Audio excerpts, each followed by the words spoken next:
Hello दोस्तों, स्वागत है आपका अपने YouTube channel JJD learning point में। गाइस, आज की इस वीडियो में आप रिडॉक्स चैप्टर के बारे में पढ़ेंगे जो कि बहुत ही बेहतरीन होने वाली है आज की ये वीडियो।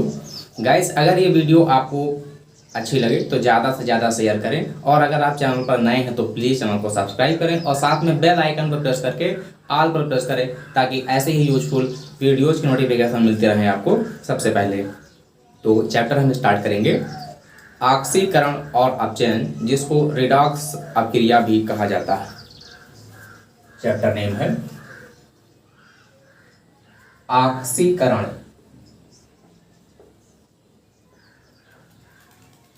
एवं अपचयन। ऑक्सीकरण एवं अपचयन, जिसको रिडॉक्स अपक्रिया भी कहा जाता है। रिडॉक्स अपक्रिया भी कहा जाता है। तो सबसे पहले पुरानी अवधारणा के अनुसार आप पढ़ेंगे कि ऑक्सीकरण क्या होता है और अपचयन क्या होता है। इसके बाद में हम आधुनिक अवधारणा के अनुसार ऑक्सीकरण और अपचयन की डेफिनेशंस पढ़ेंगे। तो ऑर्डरली एक एक रिएक्शन देखते चलेंगे सब। तो सबसे पहले हम स्टार्ट करेंगे ए पार्ट, पुरानी अवधारणा के अनुसार। पुरानी अवधारणा के अनुसार, according to old concept, earlier concept of oxidation and reduction. पुरानी अवधारणा के अनुसार ऑक्सीकरण क्या होता है? तो आपने 10th क्लास में पढ़ा होगा कि वह अपक्रिया जिसमें ऑक्सीजन जुड़ती है या हाइड्रोजन निकलती है उसे ऑक्सीकरण अपक्रिया कहते हैं। तो यहाँ पर हम ऑक्सीकरण के बारे में 4 डेफिनेशन पढ़ेंगे। वो कौन कौन सी होंगी? तो यहाँ पर हम लिखेंगे ऑक्सीकरण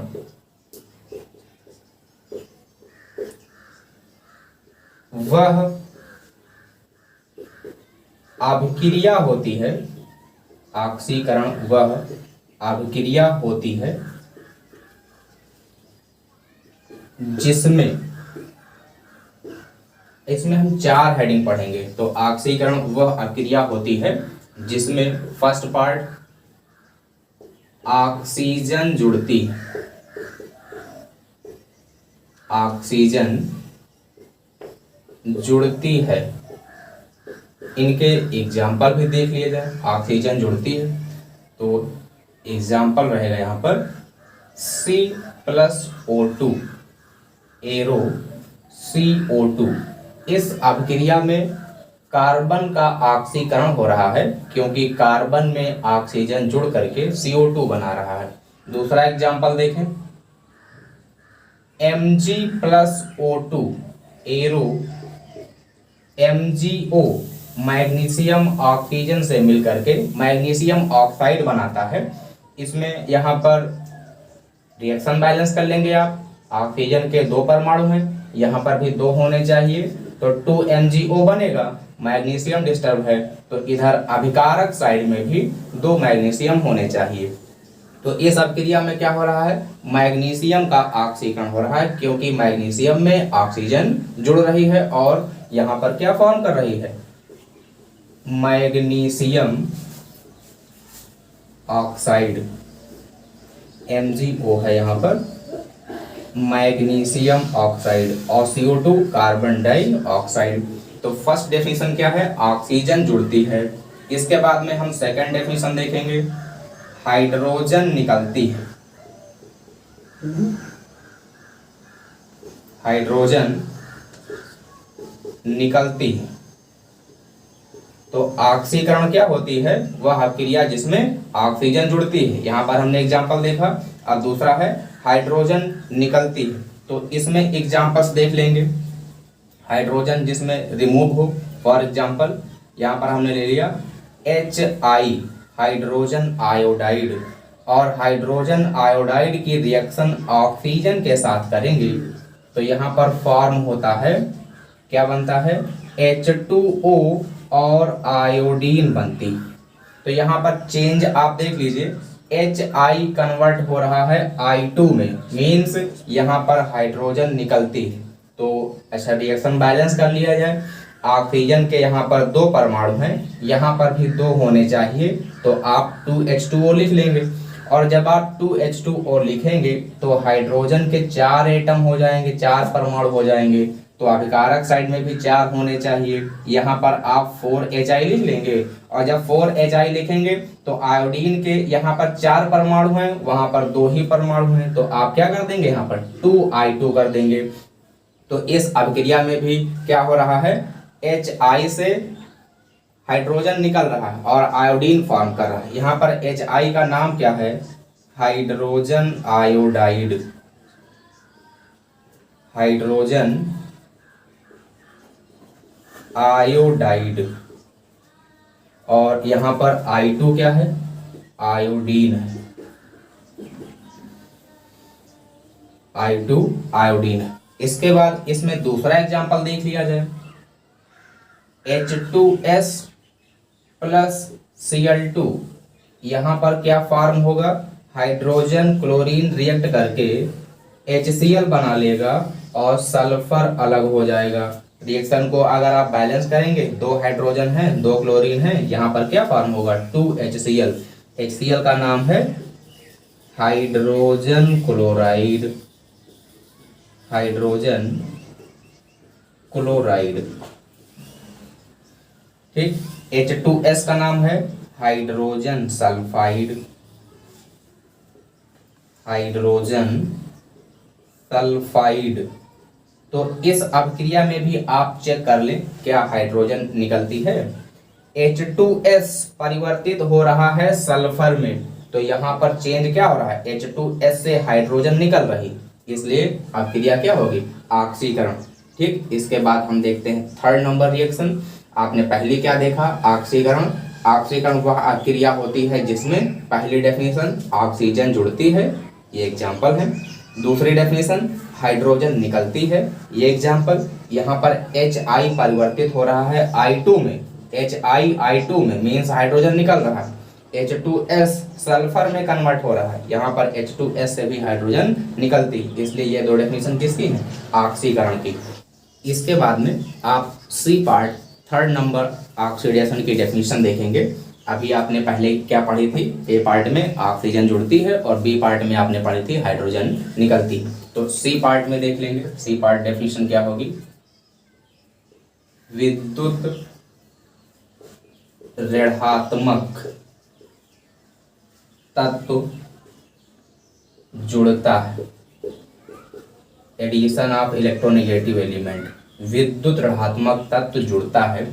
एग्जाम्पल देख लें, यहाँ पर लिया गया है Fe, और जब ये सल्फर से रिएक्ट करता है तो बना लेता है FeS, और FeS का नेम क्या है, यहाँ पर फेरस सल्फाइड, फेरस सल्फाइड बनाता है। तो यहाँ पर जो सल्फर है ये विद्युत ऋणात्मक तत्व है, इलेक्ट्रोनेगेटिव एलिमेंट है। दूसरा एग्जांपल चेक करें इसमें हम, यहाँ पर हमने लिख दिया SnCl2 जिसका नाम है स्टैनस क्लोराइड, और इसकी रिएक्शन क्लोरीन के साथ करेंगे। क्लोरीन भी इलेक्ट्रोनेगेटिव एलिमेंट है, विद्युत ऋणात्मक तत्व है। तो Cl2 इसमें जुड़ेगा तो क्या बनाएगा, SnCl4 बनाएगा। स्टैनस क्लोराइड परिवर्तित हो गया है स्टैनिक क्लोराइड में, स्टैनिक क्लोराइड में। ठीक, तो यहाँ पर आप क्या देख रहे हैं, विद्युत ऋणात्मक तत्व जुड़ता है। सल्फर विद्युत ऋणात्मक तत्व है, Fe में जुड़ करके FeS बना रहा है। Cl2 भी विद्युत ऋणात्मक तत्व है, SnCl2 में जुड़ करके स्टैनिक क्लोराइड का फॉर्मेशन कर रहा है। इसके बाद में एक लास्ट हम पढ़ेंगे डेफिनेशन, और ये सब अवधारणाएं कौन सी हैं, पुरानी अवधारणा के अनुसार पढ़ रहे हैं। इसका जस्ट आप उल्टा कर दें, ये विद्युत ऋणात्मक तत्व जुड़ता है, और नेक्स्ट है विद्युत धनात्मक तत्व, विद्युत धनात्मक तत्व निकलता है, विद्युत धनात्मक तत्व निकलता है। तो इसमें का एग्जाम्पल चेक कर लें। यहाँ पर हमने लिखा है कि आई पोटेशियम आयोडाइड, और पोटेशियम आयोडाइड की रिएक्शन अगर हम क्लोरीन से करें तो यहाँ पर फॉर्म होता है KCl और साथ में रिमूव होता है I2। तो यहाँ पर आप देखें कि अच्छा आपको बैलेंस अगर करना है तो क्लोरीन के 2 परमाणु हैं, तो यहाँ पर भी 2 परमाणु होने चाहिए, तो 2KCl बनेगा। और पोटेशियम अगर यहाँ पर 2 हो गए तो यहाँ पर भी 2 होने चाहिए। आपको बताया गया था द्रव्यमान संरक्षण का नियम, एक 10th क्लास की वीडियो अपलोड हो गई, उसमें बताया गया था पहले ही कि अभिकारक में परमाणुओं की संख्या उत्पाद में परमाणुओं की संख्या के बराबर होनी चाहिए, और जब बराबर होगी तभी अभिकारकों का द्रव्यमान उत्पाद के द्रव्यमान के बराबर होगा। ऐसा आपको द्रव्यमान संरक्षण के नियम में बताया जा चुका है। तो इसमें आप देख रहे हैं कि विद्युत धनात्मक तत्व निकलता है। विद्युत धनात्मक तत्व है कौन सा यहाँ पर? इसमें पोटेशियम जो कि धातु है, और धातुएं विद्युत धनात्मक होती है, तो यहाँ पर I2 में कन्वर्ट हो रहा है, ठीक है ना। चेंज तो हम उसी में देखेंगे जिसका वो कंपाउंड बना हुआ है। Ki का कॉम्बिनेशन था, Ki से पोटेशियम अलग हो गया है और आयोडीन अलग हो गया है, मतलब आयोडीन से पोटेशियम निकल चुका है, तो विद्युत धनात्मक तत्व यहाँ पर निकल रहा है। Ki का नेम क्या है? Potassium iodide, potassium iodide. और KCl का नेम क्या होगा? Potassium chloride. I था तो आयोडाइड, Cl है तो क्लोराइड। अगर F होता तो फ्लोराइड, और अगर Br होता तो ब्रोमाइड, क्योंकि सब हैलोजेंस हैं, फ्लोरीन, क्लोरीन, ब्रोमीन, आयोडीन, ऐसा सब आते हैं उसमें। तो इसमें आप देख रहे हैं कि Ki से पोटेशियम अलग हो रहा है, मतलब विद्युत धनात्मक तत्व निकलता है। तो आपने पुरानी अवधारणा के अनुसार 4 डेफिनेशन पढ़ी। पहली आपको बताई गई ऑक्सीजन जुड़ती है, और दूसरी आपने पढ़ी थी हाइड्रोजन निकलती है, और तीसरी आपने पढ़ी विद्युत ऋणात्मक तत्व जुड़ता है, और चौथी विद्युत धनात्मक तत्व निकलता है। इसके बाद हम पढ़ेंगे पुरानी अवधारणा के अनुसार अपचयन क्या होता है। अब हम इसके बाद में पुरानी अवधारणा के अनुसार अपचयन अभिक्रिया की डेफिनेशन पढ़ेंगे। तो यहाँ पर अपचयन अभिक्रिया के बारे में देख लिया जाए। अपचयन, जिसको रिडक्शन कहा जाता है, तो अपचयन अभिक्रिया ऑक्सीकरण अभिक्रिया के बिल्कुल विपरीत होती है। तो आप यहाँ पर लिख सकते हैं, यह अभिक्रिया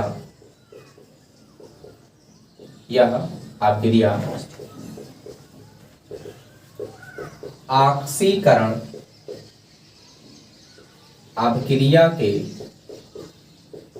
यह अभिक्रिया ऑक्सीकरण अभिक्रिया के बिल्कुल विपरीत होती है, बिल्कुल विपरीत होती है, just opposite to oxidation reaction. इसमें होता क्या है? अपचयन अभिक्रिया वह अभिक्रिया होती है, अपचयन अभिक्रिया वह अभिक्रिया होती है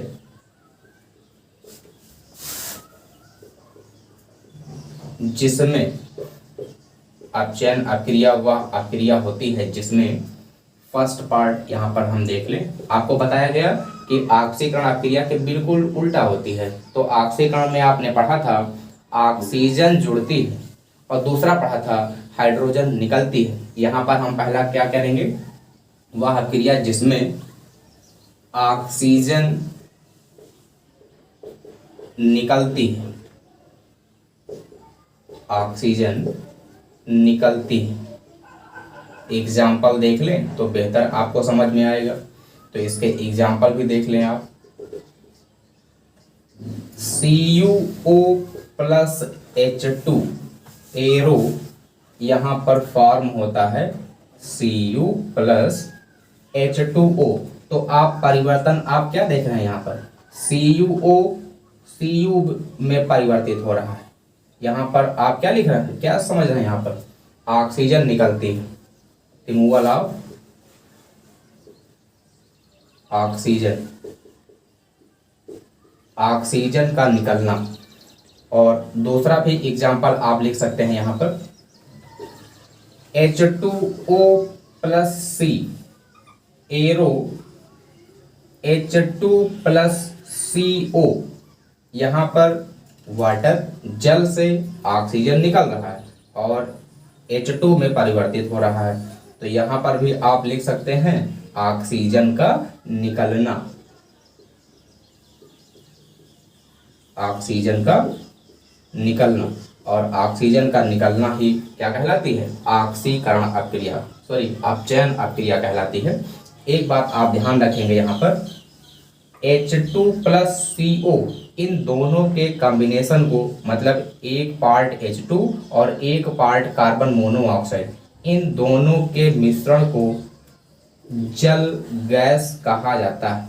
ये कई प्रतियोगी परीक्षाओं में भी पूछी गई है।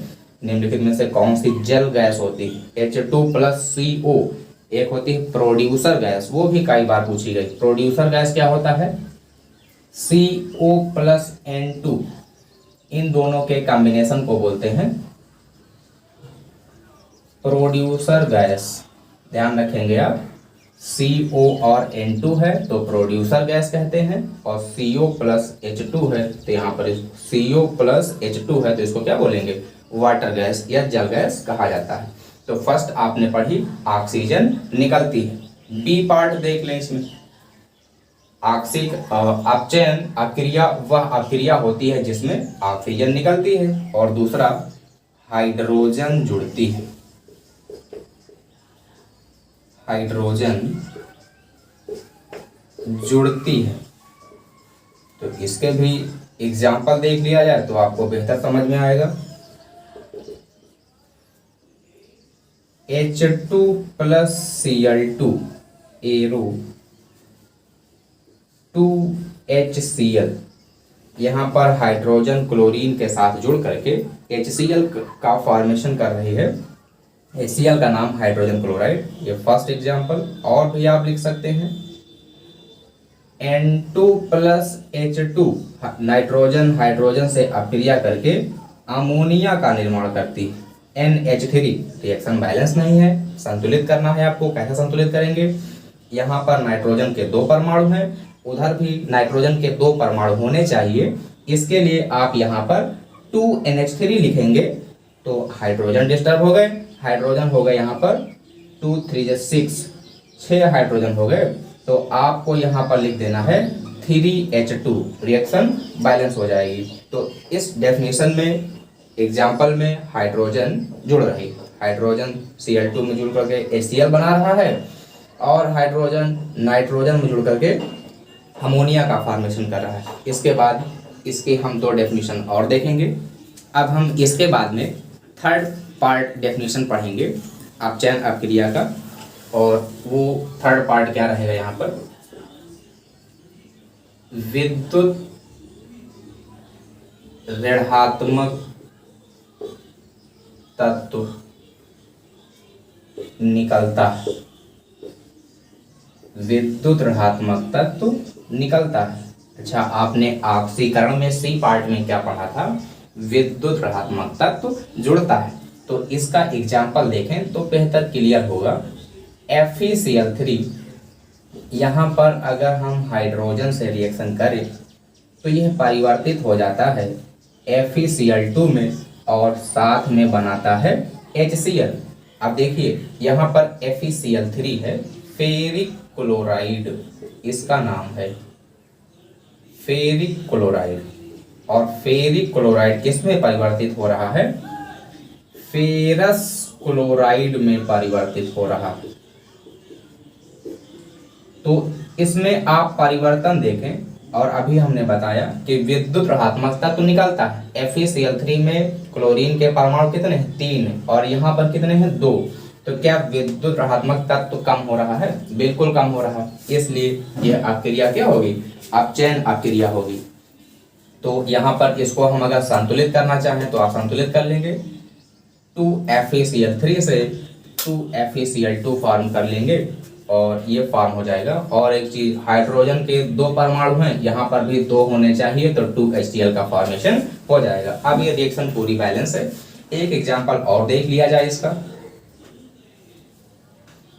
FeCl3 plus H2S hydrogen sulphide, यहाँ पर भी फेरी क्लोराइड फेरस क्लोराइड में परिवर्तित होता है। केवल डिफरेंस क्या है, यहाँ पर सल्फर अलग हो जाएगा, बाकी सेम रिएक्शन 2FeCl3 और यहाँ पर फॉर्म करेगा 2FeCl2 और साथ में 2HCl तो बन ही रहा है और साथ में सल्फर अलग होगा, सल्फर अलग हो जाएगा।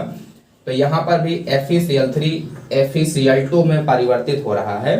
क्लोरीन जो कि विद्युत ऋणात्मक तत्व है वो यहाँ पर निकल रहा है, ठीक है ना। इसके बाद में हम नेक्स्ट और डी पार्ट डेफिनेशन पढ़ेंगे। इसका जस्ट उल्टा कर दीजिए। विद्युत ऋणात्मक तत्व निकलता है तो आप लिख देंगे विद्युत धनात्मक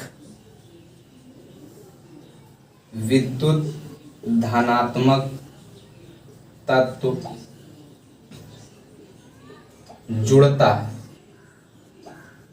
विद्युत धनात्मक तत्व जुड़ता है। तो इसके एग्जाम्पल देख लें। HgCl2 मर्क्यूरिक क्लोराइड, अगर इसकी रिएक्शन Hg से करें मरकरी से, यहाँ पर Hg क्या है, मरकरी जो कि धातु है और सामान्य ताप पर द्रव अवस्था में पाई जाती है। इसका नाम क्या बताया हमने, मर्क्यूरिक क्लोराइड, मर्क्यूरिक क्लोराइड इसका नेम है। तो Hg जब जुड़ेगा यहाँ पर तो क्या फॉर्म करेगा, Hg2Cl2 और इसका नाम है यहाँ पर मर्क्यूरस क्लोराइड, मर्क्यूरस क्लोराइड।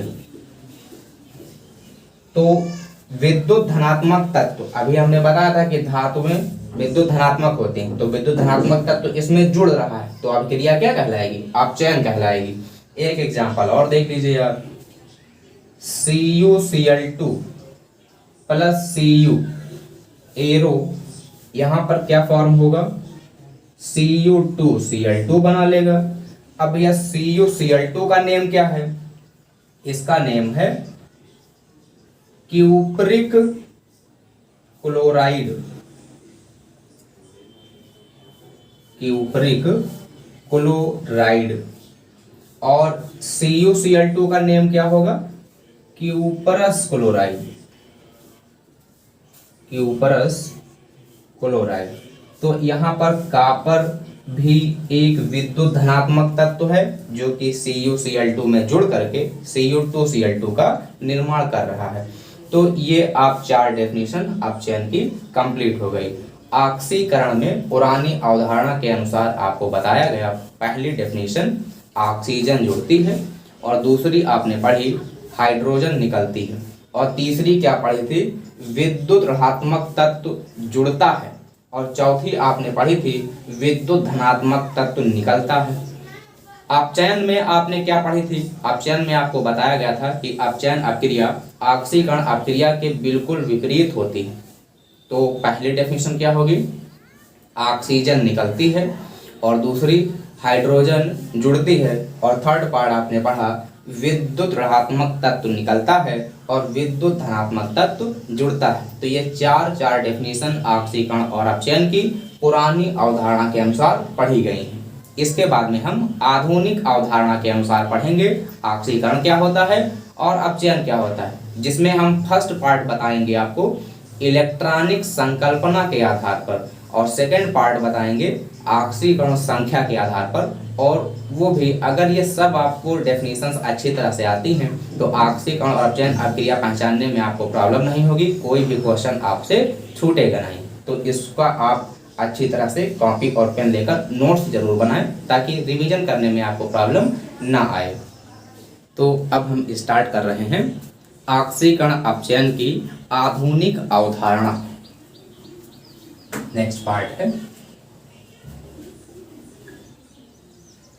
ऑक्सीकरण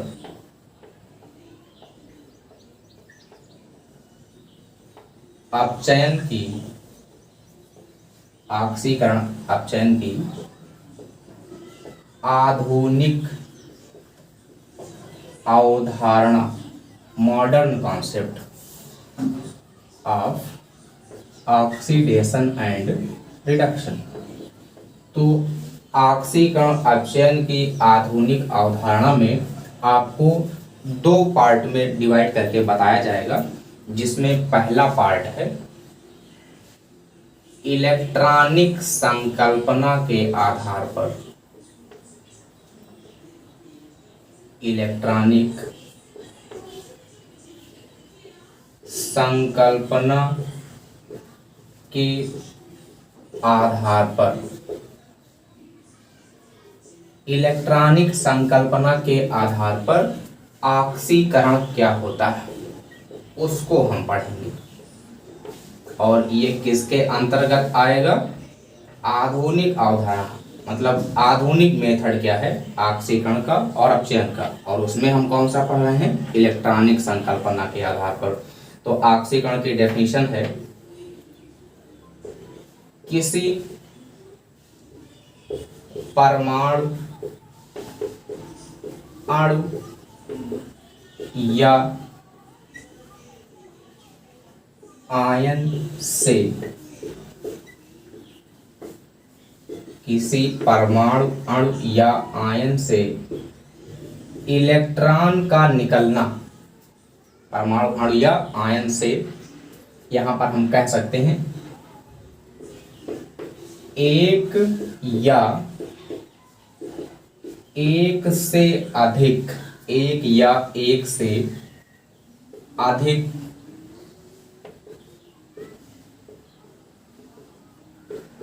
इलेक्ट्रॉनों का निकलना ऑक्सीकरण कहलाता है। ऑक्सीकरण कहलाता है। तो ऑक्सीकरण क्या होगा? इलेक्ट्रॉन के निकलने की प्रक्रिया ऑक्सीकरण कहलाती है। अब इलेक्ट्रॉन एक होगा या एक से अधिक होगा, तो इसका एग्जांपल हम देख लें। Na सोडियम, और सोडियम से एक इलेक्ट्रॉन अगर रिमूव होता है तो सोडियम पर Na+ चार्ज आता है।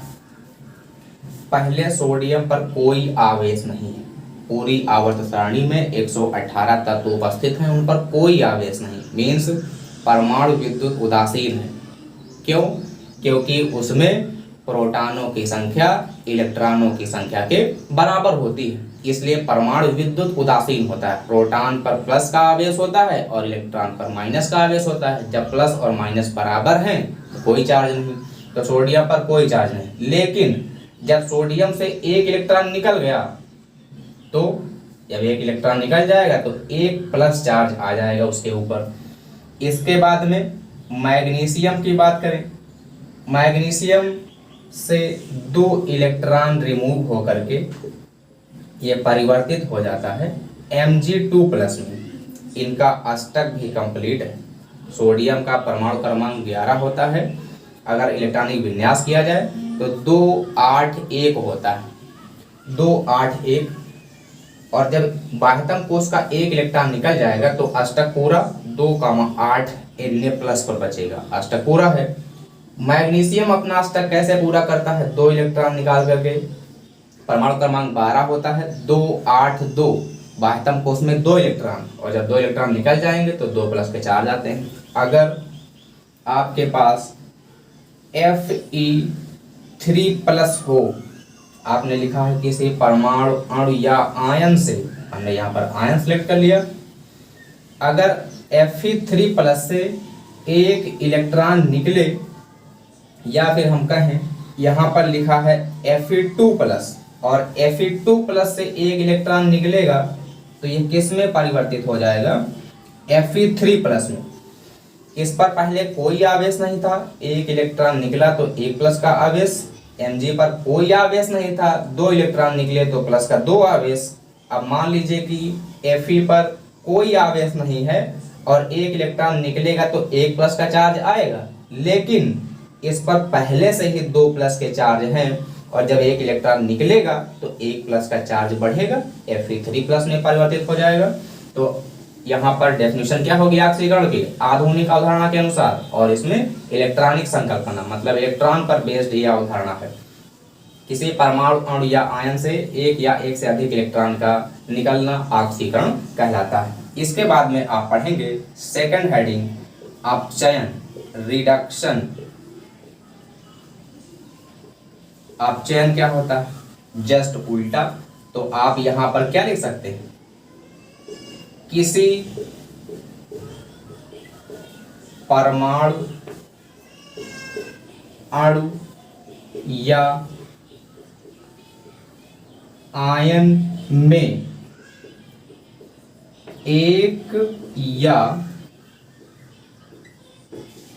एक से अधिक, किसी परमाणु अणु या आयन में एक या एक से अधिक, एक या एक से अधिक इलेक्ट्रॉनों का जुड़ना। तो ऑक्सीकरण में आपने पढ़ा था इलेक्ट्रॉनों का निकलना, यहाँ पर इलेक्ट्रॉनों का जुड़ना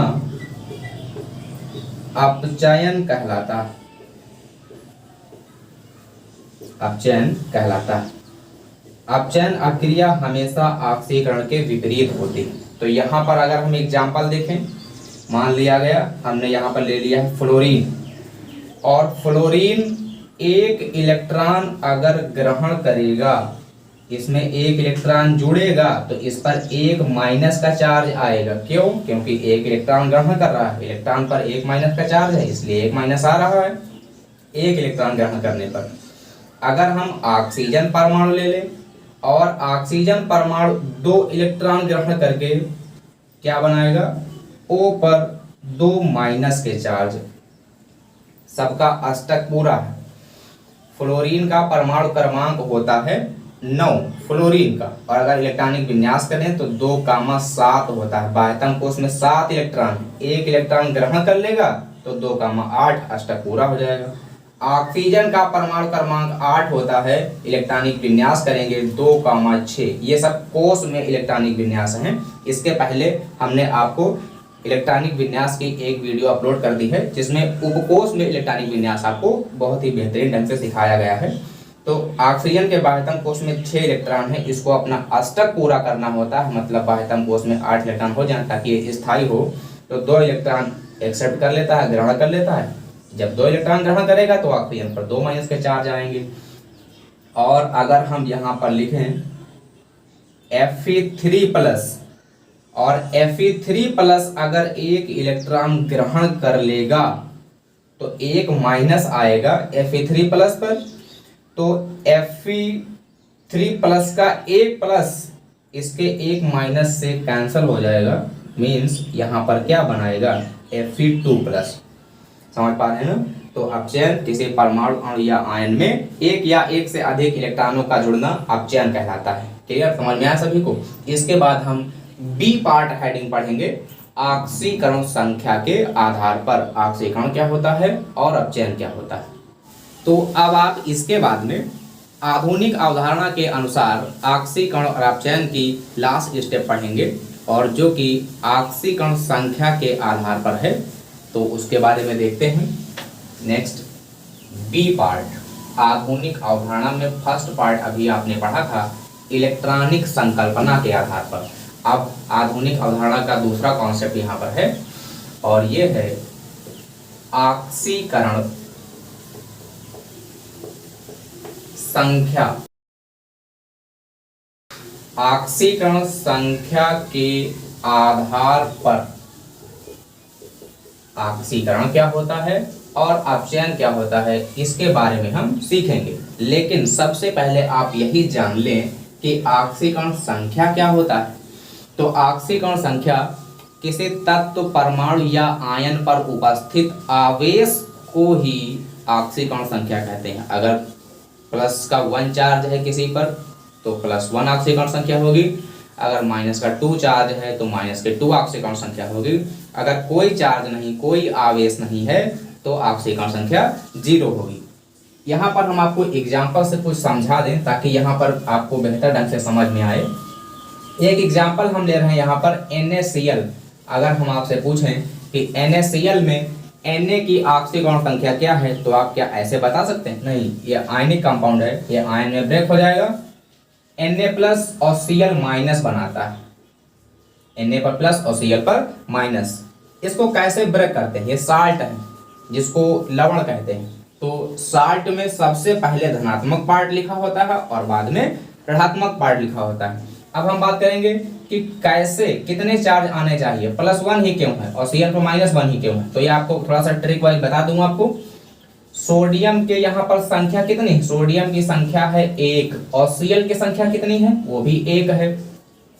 तो पहले वाला परमाणु दूसरे वाले परमाणु पर उतने ही ऋणायन बनाएगा। पहले वाले परमाणु की जितनी भी संख्या होगी वो दूसरे वाले परमाणु पर उतने ही ऋणावेश बनाएगा और दूसरा वाले परमाणु की जितनी संख्या होगी वो पहले वाले परमाणु पर उतने ही धनावेश बनाएगा। तो Cl की संख्या 1 है, Na पर 1 प्लस बनाएगा, Na की संख्या 1 है, Cl पर 1 माइनस बनाएगा। तो हमने अभी बताया आपको कि जो आवेश उपस्थित है वही ऑक्सीकरण संख्या है। तो सोडियम पर कितना आवेश है? प्लस का 1 है, तो सोडियम की ऑक्सीकरण संख्या +1 होगी। और Cl पर कितना चार्ज है? Cl पर -1 आवेश है, तो Cl की ऑक्सीकरण संख्या -1 होगी। इसी तरह से अगर हम बात करें MgCl2 की, मैग्नीशियम क्लोराइड, अगर हम आपसे कहें इसको ब्रेक करिए और आवेश मैग्नीशियम पर कितने आएंगे? हमने अभी आपको सिखाया। अच्छा, मैग्नीशियम की संख्या कितनी है यहाँ पर? 1। क्लोरीन की संख्या कितनी है? 2। हमने अभी बताया कि पहले वाला परमाणु दूसरे वाले परमाणु पर उतने ऋणावेश बनाएगा। तो एक मैग्नीशियम है, दूसरे पर 1 माइनस बनाएगा और दूसरा परमाणु पहले वाले परमाणु पर उतने ही धनावेश बनाएगा। तो क्लोरीन की संख्या 2 है, Mg पर 2 प्लस बनाएगा। क्या इसमें धनायन और ऋणायन की संख्या बराबर है? बिल्कुल बराबर। कैसे? आइए देखते हैं। इसको आपने ब्रेक किया है MgCl2 को, तो किस में ब्रेक हुआ है? Mg2 प्लस में, और Cl पर 1 माइनस का चार्ज है। तो Cl पर जब 1 माइनस का चार्ज है, Cl के परमाणु कितने? 2 परमाणु, मीन्स एक Cl पर 1 माइनस है, दूसरे Cl पर भी 1 माइनस है, तो 2 माइनस के चार्ज और 2 प्लस के चार्ज। ऐसे ही अगर हम कहें आपसे कि AlCl3 को ब्रेक करिए, तो आप कैसे ब्रेक करेंगे इसको? यहाँ पर Al पर 3 प्लस चार्ज आएंगे, एल्यूमिनियम 1 है, एल्यूमिनियम पर 1 माइनस चार्ज आ जाएगा। और क्लोरीन के 3 परमाणु हैं, इसलिए क्लोरीन पर इसको अगर आप ब्रेक करें इस तरह से तो क्या बनाएंगे? Al3 प्लस और 3Cl पर 1 माइनस चार्ज। इस तरह से आवेश ब्रेक करना सीखते हैं। तो अब हम सीखेंगे यहाँ पर ऑक्सीकरण संख्या के आधार पर ऑक्सीकरण क्या होती है। ऑक्सीकरण क्या होती है, लास्ट डेफिनेशन है। तो डेफिनेशन यहाँ पर रहेगी,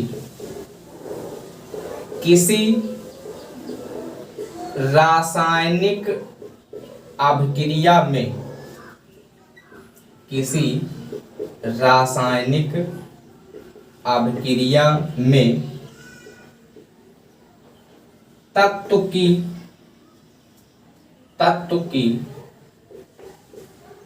ऑक्सीकरण संख्या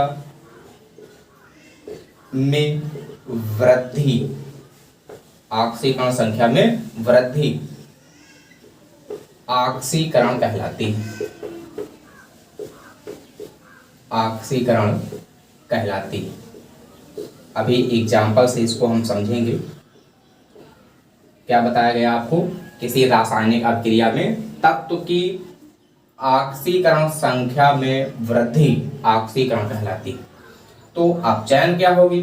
आपको बताया गया है कि अपचयन ऑक्सीकरण के हमेशा विपरीत होती। तो यहाँ पर आप डेफिनेशन क्या लिखेंगे? अपचयन किसी रासायनिक अभिक्रिया में किसी रासायनिक अभिक्रिया में तत्व की ऑक्सीकरण संख्या में कमी अपचयन कहलाती है।